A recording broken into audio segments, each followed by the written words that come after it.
So dito nga po mga kalingap mga kaed, si Kalingap Edu hindi napigilang ibulong kay Kalingap Rab ang bagong plano para kay Viancy. So ano nga ba ito? Yan po yung ating pag-uusapan po mamaya mga kalingap mga kaed. Pero bago po natin ipagpatuloy ang video ito sa mga bago pa lang po sa ating munting channel, huwag po natin kalimutang suportahan ang ama ng Kalingap, Kuya Val Santos Matubang at Kalingap Rab. At paunawa panoorin po muna ang full video bago mag-comment para malaman ang nilalaman nito.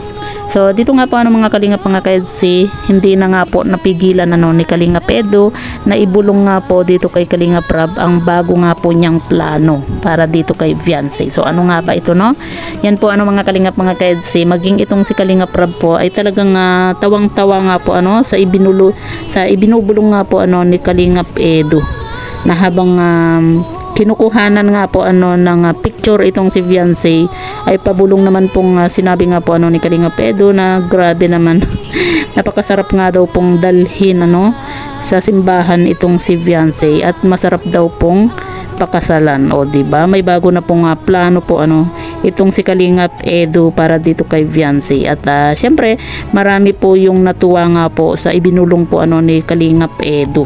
At sabi nga po nila, sana nga daw po sila na po talaga ang magkatuluyan. Malay din naman po natin mga kalingap mga kaedsi, diba? Kumbaga maghihintay lang po tayo ng panahon.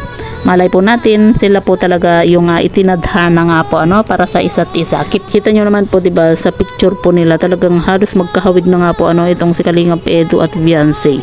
Talagang parehong-pareho na po sila ng mukha na halos bilog na po kumbaga blooming po talaga silang pareho, diba? Halata po talagang in love po sa isa't isa.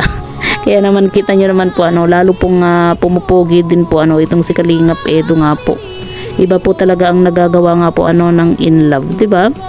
At syempre isa rin po tayo sa sobrang natuwa po at kinilig din po sa ibinulong nga po ni Kalingap Edu na masarap nga daw pong dalhin itong si Viancy sa simbahan at masarap nga daw pong pakasalan.